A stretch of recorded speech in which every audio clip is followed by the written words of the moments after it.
Hello, everyone. My name is Brianne Wren, and I'm a second semester junior at Millikan University. For this year's health fair presentation, I'm going to talk to you all about prenatal healthcare disparities of African American women. So to get started, as far back as 1662, colonial Virginia legislators made Black women's childbearing a centerpiece of slavery when a law passed stating that the status of a child would follow that of their mother. So this principle legalized slavery as an inheritable status applied to Africans and their descendants. Once Britain and the United States cut off sources of African captives by banning the transatlantic slave trade in 1807 to 1808, slaveholders increased their focus on the fertility of enslaved women and their reproductive lives. Although enslaved midwives and nurses provided majority of plantation health care, slave owners called upon white physicians for cases such as assisting with difficult births with forceps, examining the causes of an enslaved woman's infertility, or investigating cases of infant mortality. Consequently, white physicians often blamed enslaved mothers and midwives for high infant mortality rates, although these deaths were more likely related to the mother's hard labor and poor nutrition, as Owens and Fett said. Owens and Fett state, the impact of racialized science on the field of medicine today is painfully illustrated by the deep linkages that American gynecology has with slavery. Many of the field's most pioneering surgical techniques were developed on the sick bodies of enslaved women who were experimented on until they were either cured or died. Now, still today, profound disparities in birth outcomes in the United States happen significantly to the non-Hispanic Black population. The CDC figures from 2016 show that non-Hispanic Black infant mortality is 2.3 times higher than mortality among those who are non-Hispanic white babies. So that is 11.4 deaths and 4.9 deaths, respectively, to get that good comparison. In addition, pregnancy-related mortality is 3 to 4 times higher in Black women than in white women.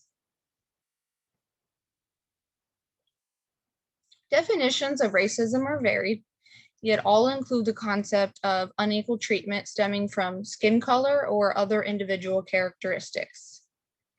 Since the 1990s, research on maternal and infant death disparities has increasingly pointed to structural racism in society as a large stressor that harms African American women at both physiological and genetic levels.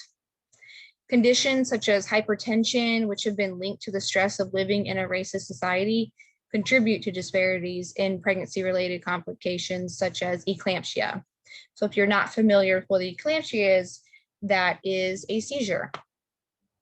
Researchers have noted that racial and ethnic minority women experience higher lifetime exposure to chronic stressors. Access to and quality of prenatal care have additionally been significantly associated with racial discrimination, suggesting further that racial discrimination is one such chronic stressor playing an important role in adverse birth outcomes. Patient-provider interactions largely influence how patients experience care.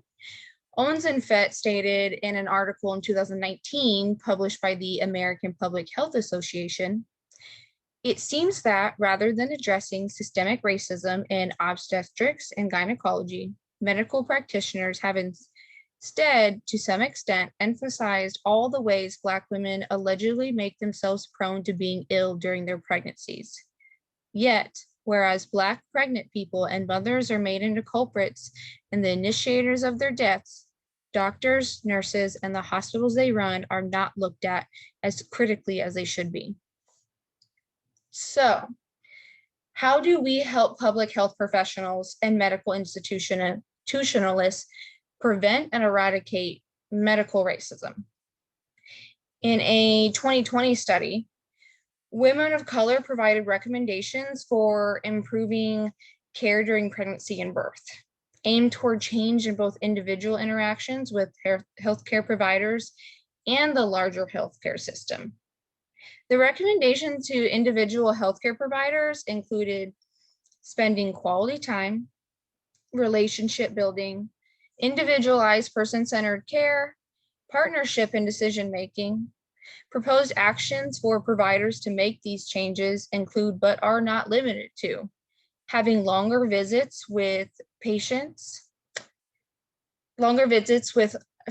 times, making eye contact, use of reflective listening, getting to know your patients as individuals, and focusing both on patients and the fetus, not just one or the other.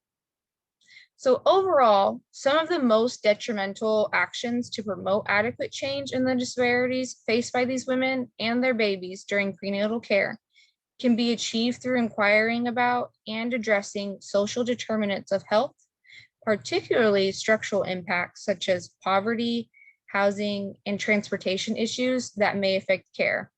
Increased knowledge of impact of social determinants of health on outcomes and access, and honoring patient stories and lived experiences as equal to theoretical knowledge, providing all information and support for patient decisions, and showing complete respect and dignity for these patients.